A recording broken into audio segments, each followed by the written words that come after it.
Alô, galera do Física Sem Limites.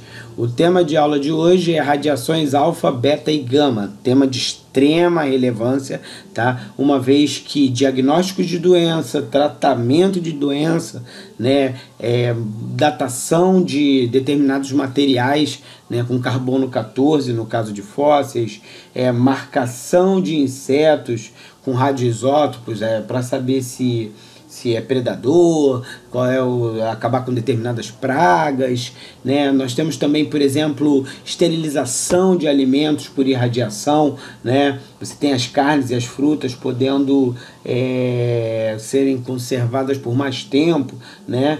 Elas ficam livres, né, de bactérias e fungos, e aí com isso você tem, né, mais tempo de alimento.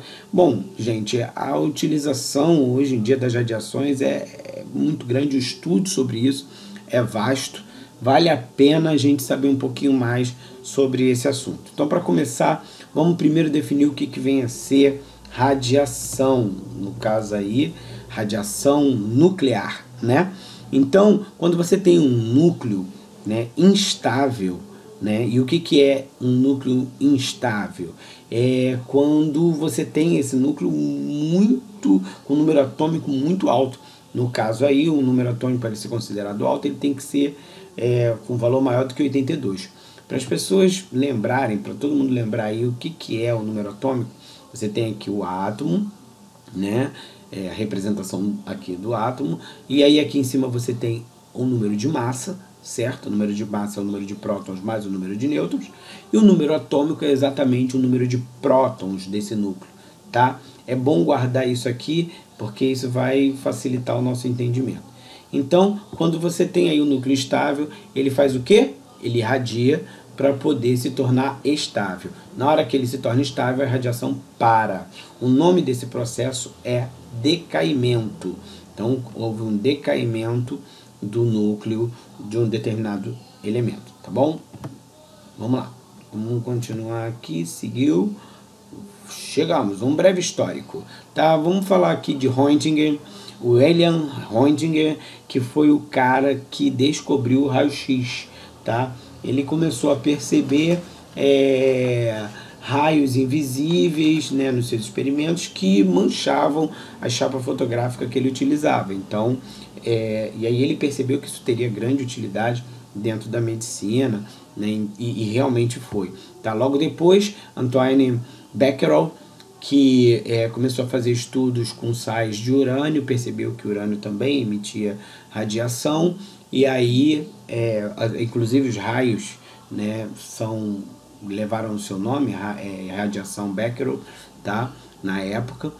Logo depois, o casal Curie, né, Pierre Curie e Marie Curie, que continuaram o estudo de Becquerel sobre radioatividade, tiveram grande êxito, né? Inclusive Marie Curie ganhou 2 prêmios Nobel, a única pessoa a ganhar 2 prêmios Nobel, mulher assim que a gente tem que ter admiração por ela. O marido morreu cedo, ela criou os filhos sozinha, né? E mesmo assim, né, ela figurou entre os maiores cientistas da época. Reparem aqui, ó, nessa foto, em que ela está perto de grandes, né? Albert Einstein, Rutherford, temos o Bohr, Roentgen, Schrödinger, temos vários aqui, temos 17 prêmios Nobel justamente nessa foto, tá? Seguindo, bom, experimento de Rutherford, ele colocou um material radioativo dentro de um invólucro de chumbo, né?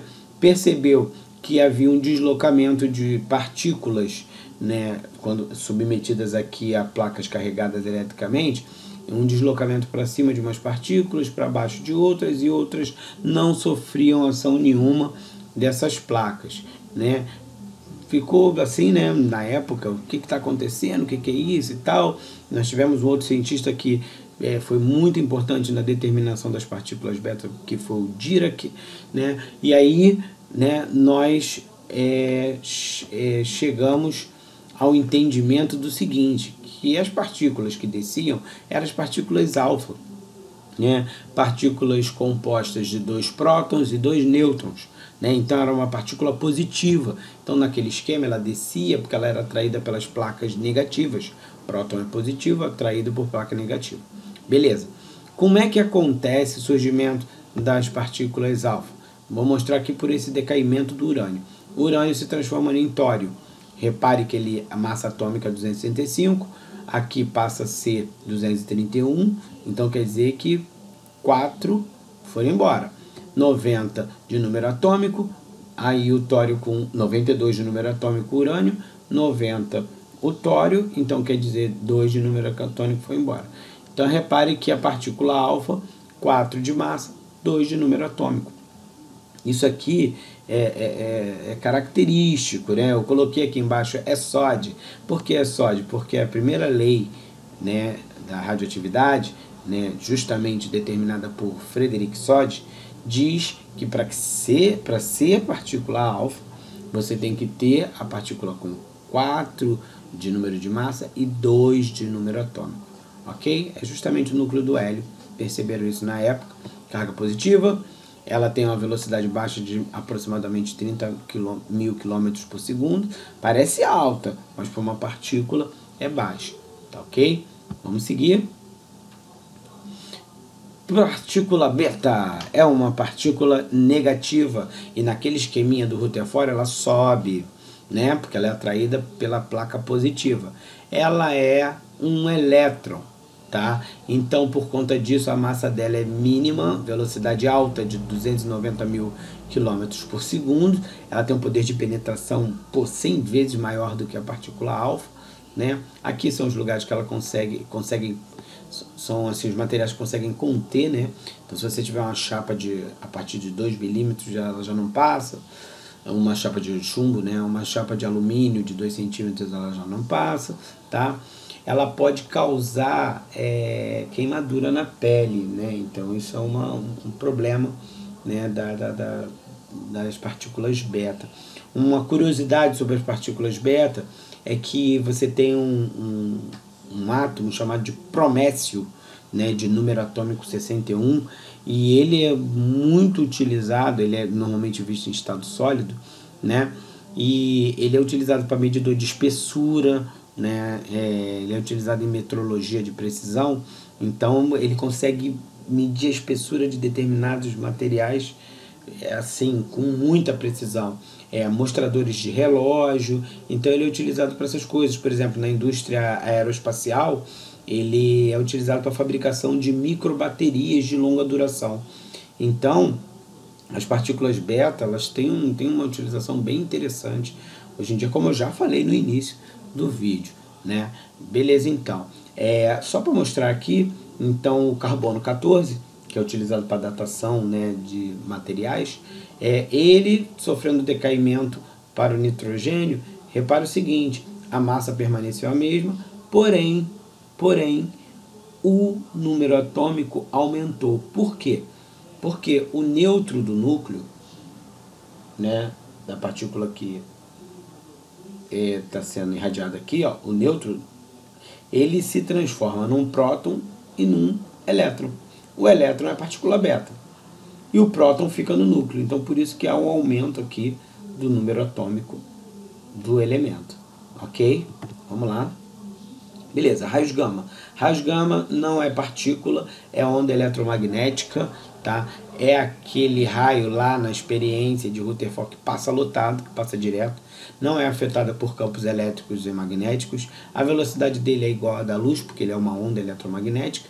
Ele, para conseguir segurar, tem que ser a partir aqui está 5 centímetros de chumbo concreto, mas pode ser um pouquinho menos do que 5 centímetros de chumbo, né, que consegue segurar os raios gama. Eles são extremamente poderosos e, como eu disse no início, são utilizados para combater o câncer, esterilização de alimentos, né, e outras coisas mais.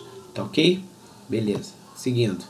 Essa animação, ela mostra justamente o que eu já falei. Se você tem um elemento radioativo, ele irradia raios alfa, beta e gama, tá? Os dois. E aí ele mostra, né, passando pelo papel, passando pela chapa de metal, já não passa, ó, e pela de chumbo, os raios gama que não passam. Então aí ele mostra o papelzinho, que consegue conter os raios alfa. Aí logo depois ele mostra, né, uma chapa de metal, né, que consegue conter os raios beta, né? E por fim ele mostra uma barra, né, uma barra de chumbo, aí no caso de 2 centímetros, né, aproximadamente, que já consegue conter os raios gama, tá? Isso daí é só para a gente poder dar uma observada aí nessa dinâmica, ok? Bom, voltamos aqui, então raios beta são negativos, eles sobem. Raios gama não tem carga elétrica, então passa direto. E os raios alfa são positivos, por isso que descem, ok? Bom, gente, a gente então termina a nossa aula por aqui. Tentei ser rápido, breve, e dar informações aí relevantes para que você possa entender aí a matéria e discutir aí com o pessoal e tal, tá ok? Obrigado, tchau, tchau.